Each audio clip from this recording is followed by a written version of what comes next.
menarik minat industri itu mau berkolaborasi seperti apa, Bu? Ya alhamdulillah melalui matching fund ya Bu Kiki ya, itu terjembatani. Insan Diksi, kami harapkan pertama kali yang harus dilakukan itu adalah mendengarkan industri. Dua niat yang tadinya berbeda itu ternyata bisa ketemu di Kedai Reka, mendapat manfaat, industrinya mendapat manfaat, penelitinya juga mendapat manfaat melalui inovasi yang diterapkan. Kegiatan Kedai Reka ini membuat sinergisme kolaborasi antar dosen dalam melakukan kegiatan penelitian untuk hilirisasi ini jadi hidup. Saya sangat berharap Kedai Reka ini terus berkembang, makin kuat, semakin efektif, membantu para inovator dan para industri. Program-program seperti Kedai Reka ini seperti terjembatani untuk bisa menghilirisasikan dan manfaatnya bisa dirasakan oleh masyarakat. Peluangnya sudah sangat luas dan seperti Bu Kiki bilang tadi ya, kita harus terus gaungkan semangat kolaborasi multi helix. Jadi bukan pentahelix lagi.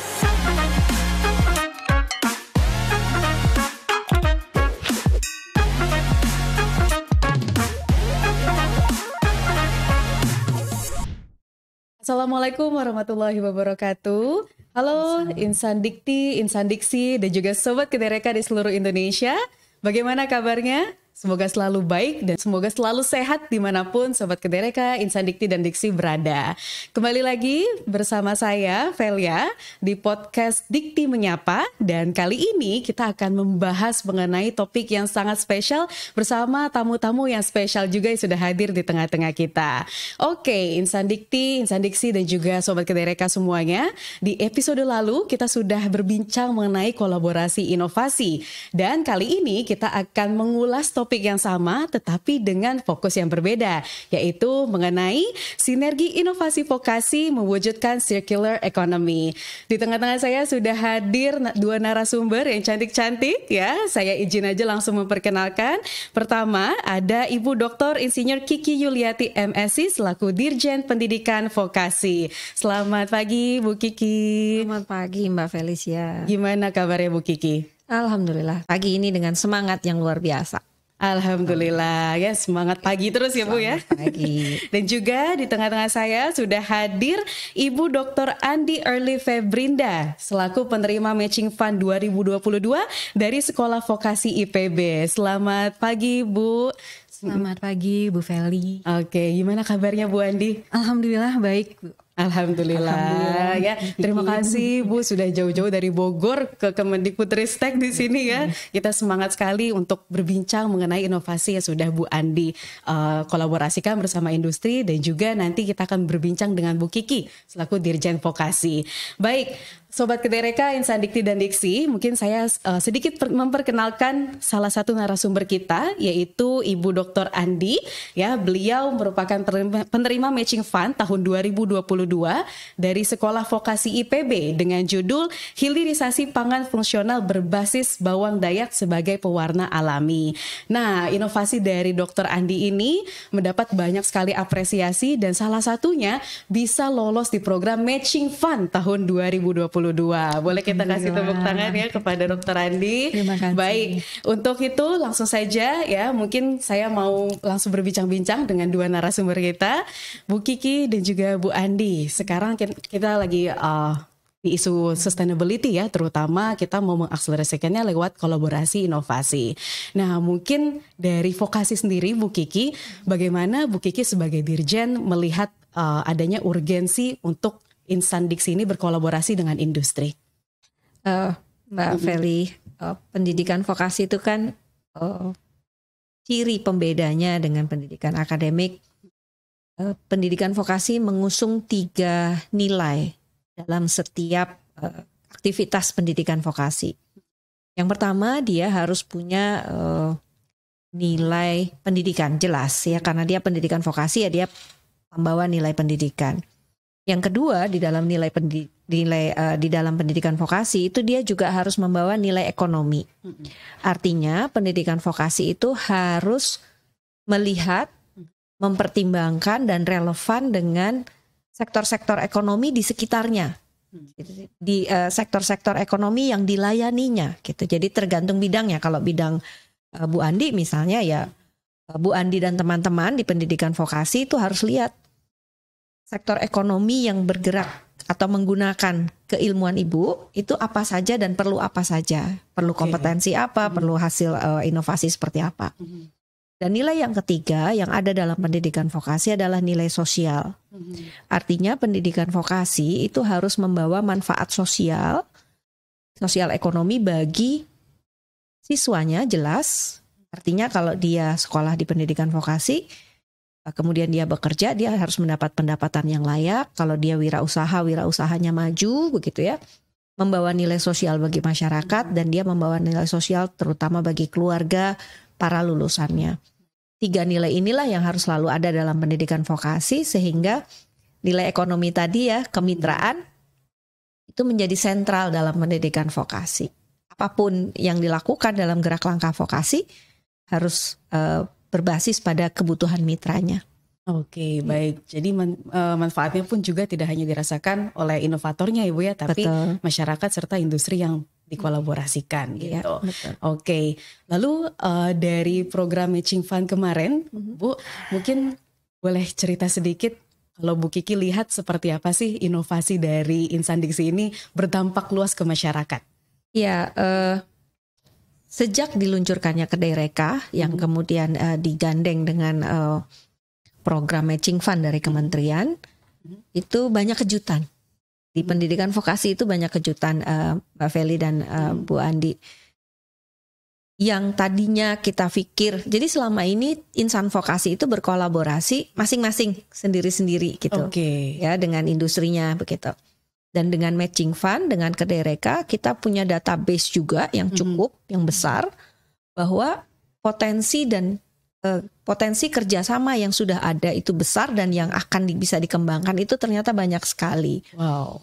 Jadi dan ternyata penelitian-penelitian inovasi-inovasi yang dihasilkan oleh para dosen yang kesannya asik sendiri itu ternyata banyak dibutuhkan oleh industri. Kedai Reka membuktikan bahwa dari tahun 2021 dan 2022 saja kenaikannya 100% tuh.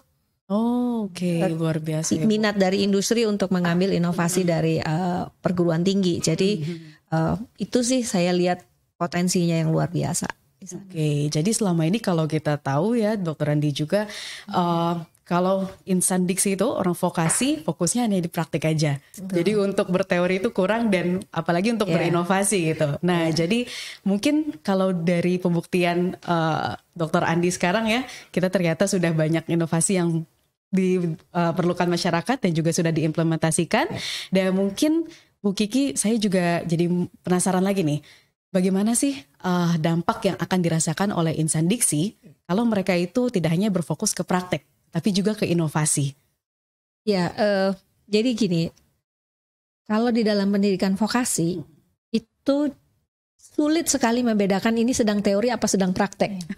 Karena dalam praktek pun gitu, para dosen, para guru itu menjelaskan fenomena-fenomena teorinya gitu ya. Jadi hipotesa dan segala macam teori yang melatar belakangi apa yang mereka sedang kerjakan. Jadi kalau di dalam pendidikan vokasi, pendidikan praktek dan teori itu relatif tidak terlalu besar pemisahnya. Dan kalau kita lihat lagi gitu ya, jadi pendidikan vokasi itu arah utamanya itu adalah bagaimana semua karya mereka itu diterima oleh industri, relevan dengan industri, dan para lulusan ini dan para dosen serta para gurunya itu paham kenapa seperti itu. Jadi kenapa seperti itu adalah teori yang mereka harus pahami. Itu saya lihat. Jadi pendidikan vokasi itu sangat unik ya Bu ya. Jadi sangat unik dan ternyata kalau kita lihat prestasinya itu sudah banyak sekali. Tinggal sekarang bagaimana kita menyampaikannya ke publik. Oke, keren banget Bu Kiki. Dan juga ini salah satunya produk dari Bu Andi banyak dirasakan masyarakat manfaatnya Bu ya. Karena kan kalau saya baca sedikit dari proposalnya memang mengenai hilirisasi pangan ya Bu. Oke, Bu Andi sendiri melihat untuk peluang berkolaborasi itu seperti apa Bu? Berkolaborasi dengan industri. Betul. Ya, baik, ya izin Bu Kiki, silakan Mbak Feli. Jadi memang sebenarnya itu di industri itu kan banyak kebutuhan ya, Bu. Ya, Mbak Feli ya. Yang sebenarnya kita sebagai dosen ya di vokasi juga ada penelitian-penelitian kita yang sudah sebenarnya ada output, tetapi kita juga bingung untuk bisa ini sampai ke masyarakat seperti apa. Ya alhamdulillah melalui matching fund ya Bu Kiki ya, itu terjembatani. Ya sama seperti pada saat kami ini meneliti bawang dayak kan memang sudah sejak tahun 2013 ya Bu ya. Mulai dari dasar ya waktu risetnya itu, lalu sampai akhirnya begitu terbukti memang potensi yang selama ini secara empiris itu di masyarakat mereka mengkonsumsi sebagai obat tradisional, terbukti ada secara ilmiah. Lalu untuk bisa produk ini terukur, terstandar supaya manfaatnya itu kadang kan kalau yang berasal dari herbal itu sulit ya Bu ya, itu untuk bisa memberikan efek yang konsisten. Ya kan. Nah itu kami tertarik ya sebagai dosen juga yang wajib penelitian juga tertarik untuk meneliti itu, tetapi begitu sudah mendapatkan jawaban dan ini bisa dikembangkan untuk produk, kita kebingungan juga untuk bisa supaya hasil ini sampai ke masyarakat seperti apa. Nah kemudian ya melalui platform Kedai Reka itu kami mencoba menawarkan kepada industri. Pada saat itu di Bogor ada Graha Agro Indonesia, itu produsen nata de coco yang memang sebelumnya kita sudah sering kerjasama di program studi. Jadi kan untuk kalau kegiatan praktikum kita menggunakan starter, beli dari mereka dan seperti itu. Kita berbincang karena kita lihat memang selama ini produk yang dihasilkan oleh industri tersebut memang sasaran pasarnya itu masih ke kelas menengah ke bawah ya. Produknya produk minuman nata de coco biasa. Dan ternyata mereka dalam hal ini pemiliknya Ibu Apri Susi itu memang ingin sekali melakukan diferensiasi untuk produknya supaya dia bisa mengembangkan pangsa pasarnya. Tapi belum terfikirkan akan apa atau kemana. Lalu kami kenalkan ke bawang dayak ini bahwa bawang dayak ini merupakan komponen fungsional yang bisa diaplikasikan di produknya Bu Susi nata de coco itu, sehingga nata de coco yang dihasilkan itu bisa menambah tambah lagi manfaat kesehatannya gitu kan. Dan jadi ketemu kebutuhan dari pihak industri ingin melakukan atau merambah pangsa pasarnya bisa masuk ke minuman kesehatan. Jadi tidak hanya minuman nata de coco yang seperti ini mereka pasarkan. Nah, ketemu dengan solusi yang kami tawarkan. Jadi matching ya istilahnya. Kedai Reka emang keren matchmaking. Bu Adi, ya nggak terpikirkan loh. Selama ini kan kita tahu kalau bawang itu hanya di dapur ya Bu ya. Iya betul. Untuk masak-masakan aja, tapi ternyata bisa dimanfaatkan untuk nata de coco. Gitu. Oke, nah Bu Andi sendiri menarik minat industri itu mau berkolaborasi seperti apa Bu? Pertama kami sampaikan. Jadi pada saat kita berdiskusi itu kami bertanya dulu kan, kira-kira produk yang dihasilkan oleh industri ini mereka memang ingin selalu seperti ini saja, karena sebenarnya ini bisa masuk ke minuman kesehatan gitu kan. Pertama didiskusikan seperti itu. Nah dari situ saja alhamdulillah sepertinya sudah tertarik, apalagi ketika konsep tentang bawang dayak ini kita jelaskan secara detail, karena kebetulan juga memang Bu Susi itu mungkin sudah pernah dengar juga ya Bu, karena kan memang di Topet ya, Tokopedia atau di media-media lainnya itu memang banyak dijual berupa bawangnya, tetapi masyarakat kan mengkonsumsinya dalam bentuk kapsul bubuk atau direbus seperti itu kan. Jadi sudah tahu kalau ada manfaat kesehatan dari bawang dayak ini. Nah, jadi ketika mencoba juga formula yang kami tawarkan, langsung tertarik sih alhamdulillah. Wow, jadi memang kelihatan urgensinya ya Bu ya, dan juga inovasinya kelihatan banget. Bu, ini boleh dicoba nggak nih Bu? Boleh. Ini kayaknya Sobat Kedereka dan Insan Dikti Diksi udah penasaran kira-kira rasanya seperti apa. Kalau gitu saya wakilkan dulu ya. Mungkin boleh saya coba ya Bu ya. Oke, Bu Kiki mungkin kalau mau mencoba. Ya, ini disegel juga. Wow, juga dari packaging aja udah menarik banget nih Bu. Saya coba ya, bismillah. Rasa herbalnya bener berasa ya Bu ya. Tapi juga nggak kalah sama minuman-minuman yang mungkin bisa menarik minat. Jangankan orang dewasa, anak-anak juga mungkin suka Bu. Ini boleh nggak Bu untuk anak-anak?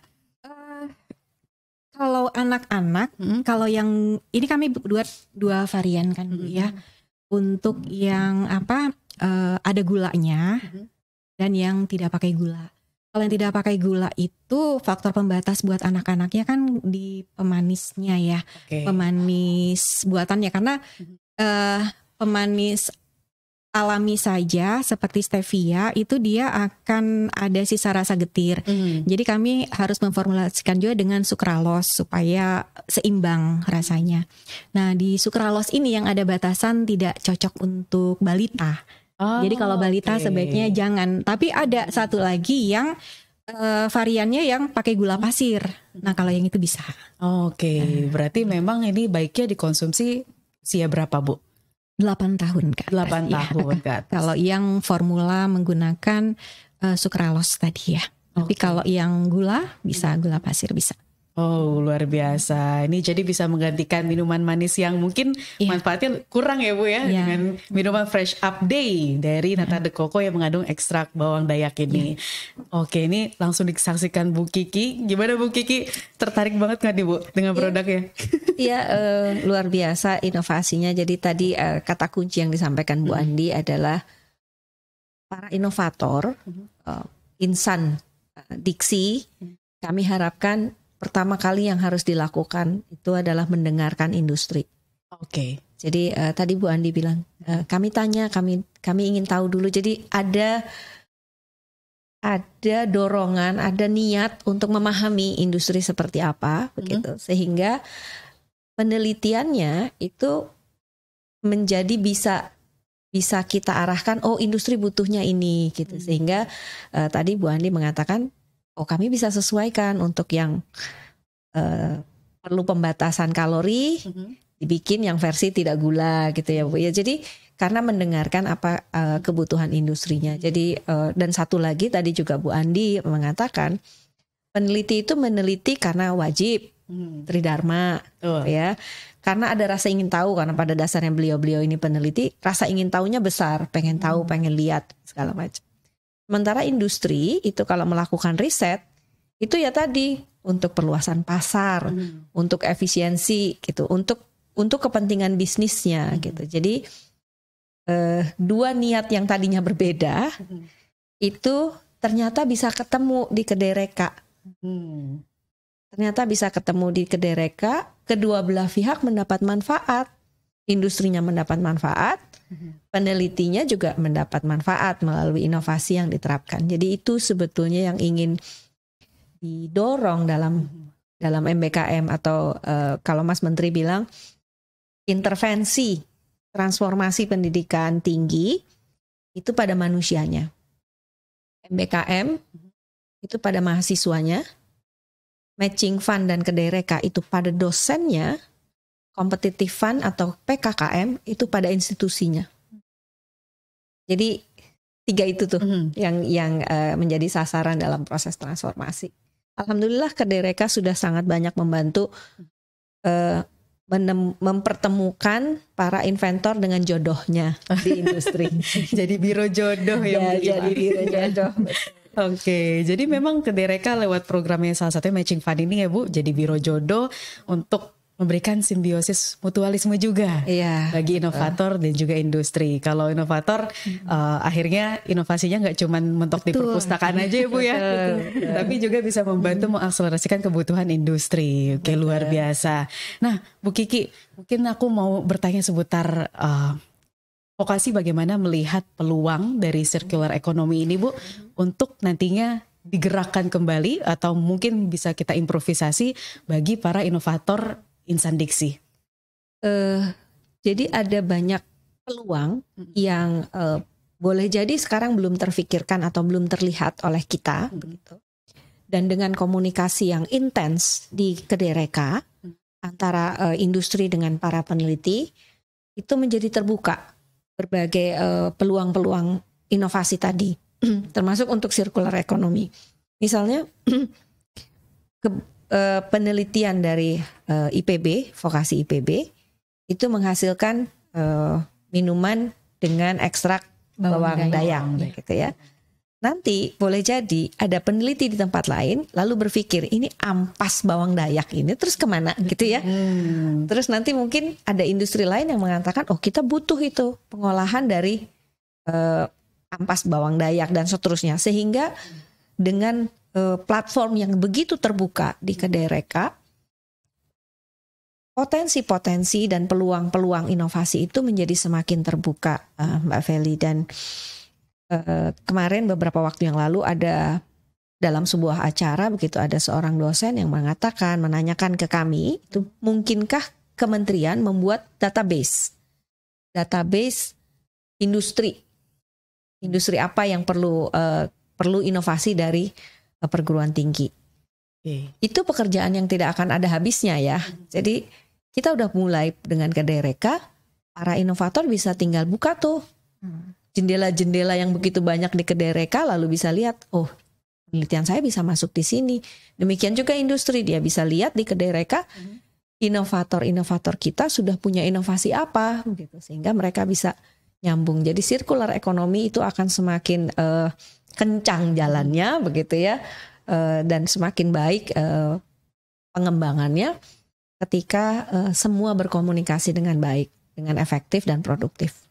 Oke, luar biasa. Jadi memang komunikasi adalah kunci dari kesuksesan kolaborasi ya, Bu. Betul. Nah, kalau Bu Andi sendiri, nanti rencananya setelah berinovasi Fresh Up Day ini yang mengandung ekstrak bawang dayak, nantinya mau melanjutkan inovasi ini ke jenjang lebih tinggi atau mau mencoba di pangan lain, Bu? Sepertinya untuk bawang dayak belum selesai. Oke. Masih ya, karena ternyata dari setiap kami melakukan riset itu selalu ketemu yang baru lagi, kayak ketika ini kan kami coba analisis kembali komponennya karena kan ini sudah dicampurkan dengan beberapa bahan gitu kan. Nah, situ juga pewarna dari bawang dayak ini komponen itu sangat menarik karena selama ini kan yang kami tahu dari penelitian sebelumnya eleutherinosidnya itu efek anti diabetesnya. Tapi ternyata warna merah dari bawang dayak ini juga disebabkan oleh komponen aktif lain yang ternyata juga sudah ada beberapa riset dasar yang meneliti komponen tersebut tapi berasal dari jenis tanaman yang berbeda. Dan itu manfaatnya juga luar biasa gitu. Jadi ya sepertinya masih di bawang dayak tetapi untuk jenis produk yang berbeda nanti diterapkannya seperti itu. Oke, diversifikasi produk jadinya ya Bu ya. Betul. Nah ini inovasinya memang menarik sekali karena saya pun mungkin gak kepikiran gitu ya bawang dayak kok bisa dijadiin minuman gitu. Nah ini jadi salah satu bukti kunci kesuksesan kolaborasi dan dari komunikasi efektif itu berarti Bu Kiki ya. Baik. Nah kalau Bu Andi sendiri nanti ketika sudah berhasil melakukan diversifikasi produk itu nantinya segmennya ini hanya untuk komersialisasi saja atau justru mau dibawa ke segmen yang lain Bu? Nah kebetulan memang di program Matching Fund yang tahun 2022 ini juga memang menekankan MBKM dalam persyaratannya dan itu juga berjalan di penelitian kami Bu Feli. Jadi masyarakat mahasiswa sudah merasakan manfaatnya karena kan memang dari kegiatan penelitian ini saja mahasiswa bisa merasakan pembelajaran langsung di industri kan ya Bu ya.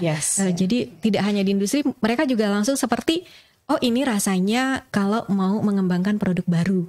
Itu kan masuk ke pengalamannya ada ya. Betul. Jadi step by stepnya itu kan mereka mengikuti dari awal sampai produk launching. Jadi itu pengalaman yang luar biasa buat mahasiswa tentunya, kesempatan yang luar biasa juga.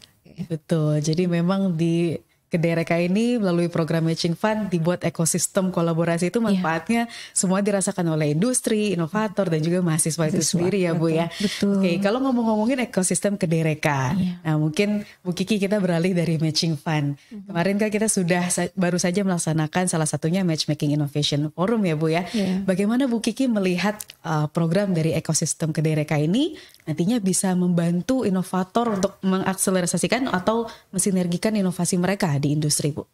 Ya, tadi ya kalau saya melihatnya Kedereka ini adalah satu platform wahana yang sangat memudahkan ketemunya jodoh para inovator dengan para industri begitu.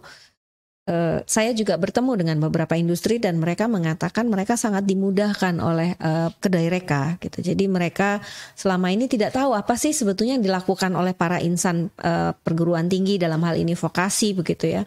Ternyata setelah ada Kedereka mereka bisa lihat ada dosen namanya Ibu Andi lagi melakukan penelitian tentang ini di sini dan sampai di mana penelitiannya itu kelihatan gitu.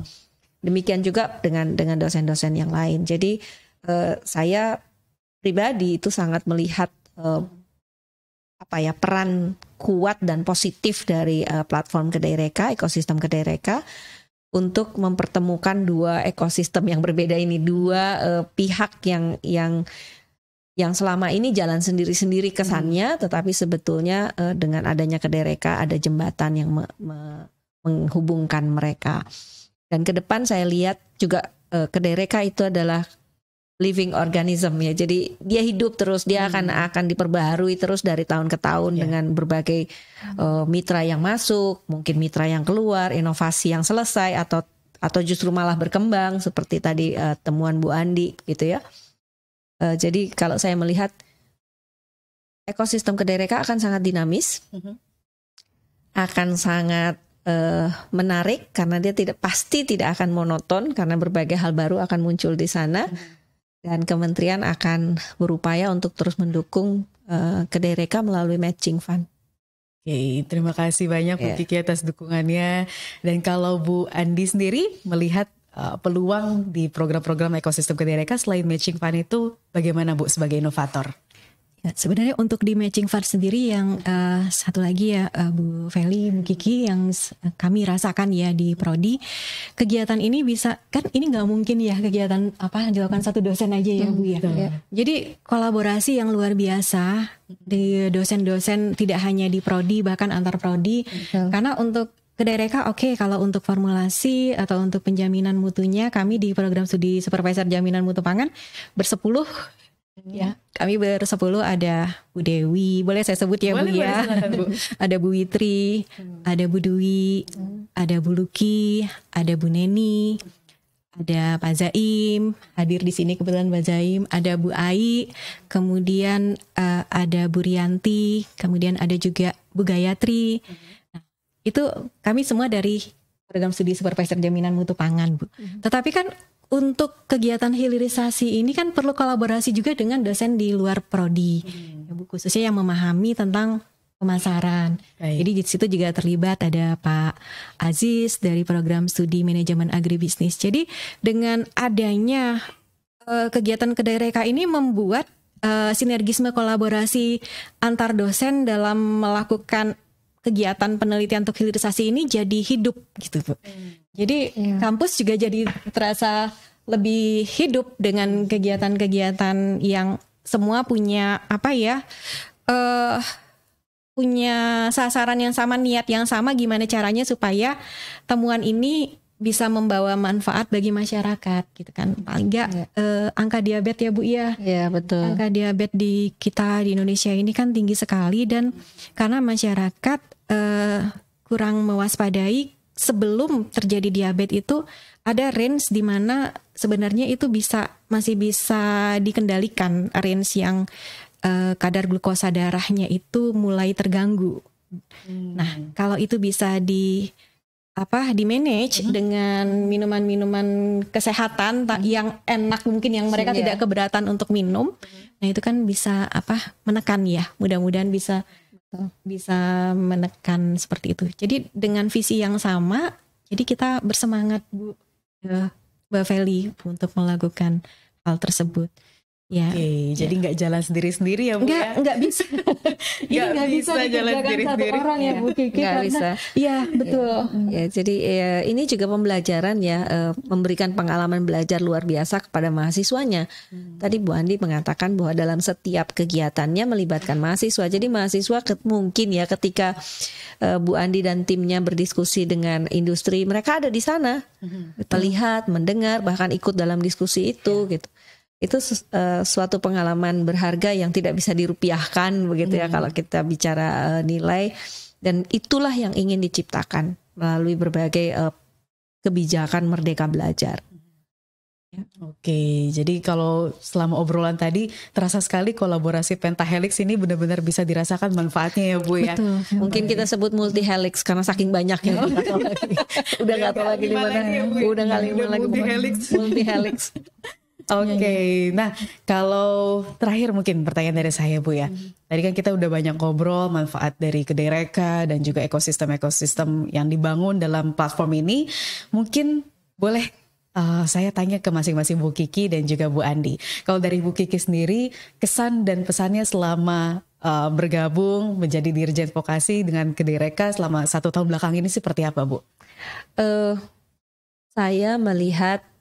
Saya mendalami betul apa yang terjadi di pendidikan vokasi beberapa bulan terakhir Bu Andi, dan saya sangat ingin berbagai prestasi, berbagai kinerja dari teman-teman di pendidikan vokasi itu juga diketahui publik.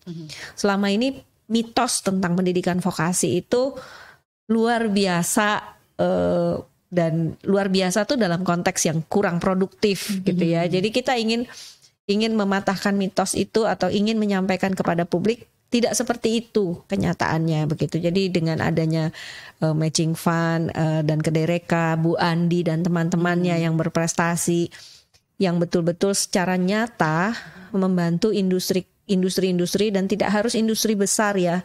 Kami melihat UMKM itu kan juga sangat besar kontribusinya bagi kekuatan ekonomi bangsa.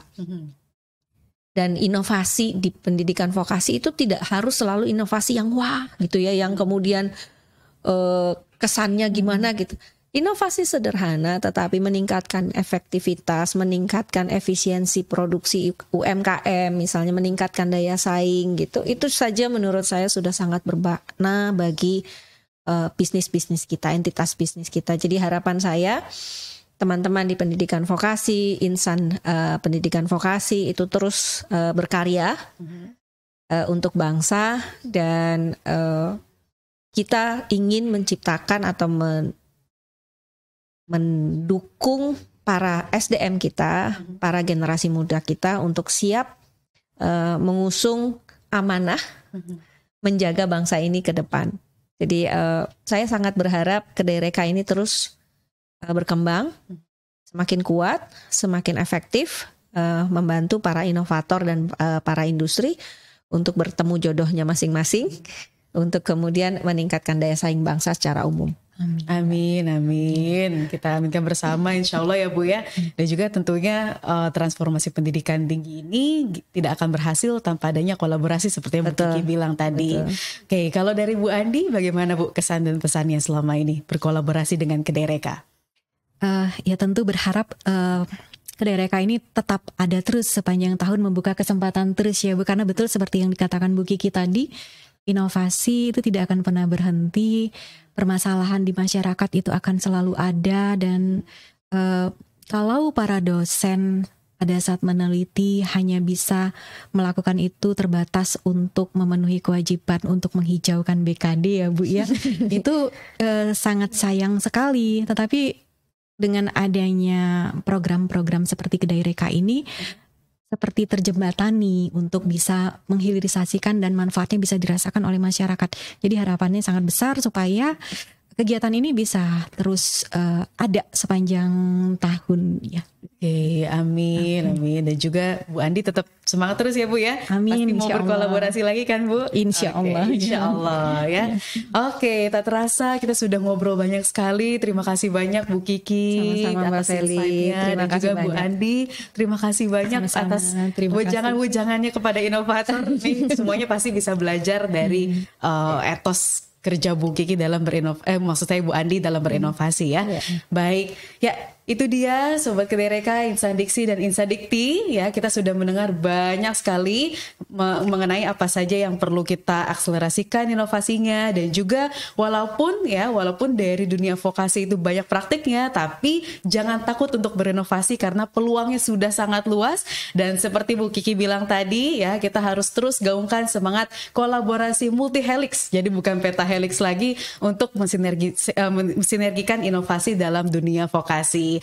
Baik, itu saja untuk sesi podcast kali ini ya. Semoga semuanya tetap semangat berkolaborasi dan berinovasi untuk mewujudkan circular economy di Indonesia. Saya Velia selaku host pamit undur diri dan sampai jumpa di episode selanjutnya.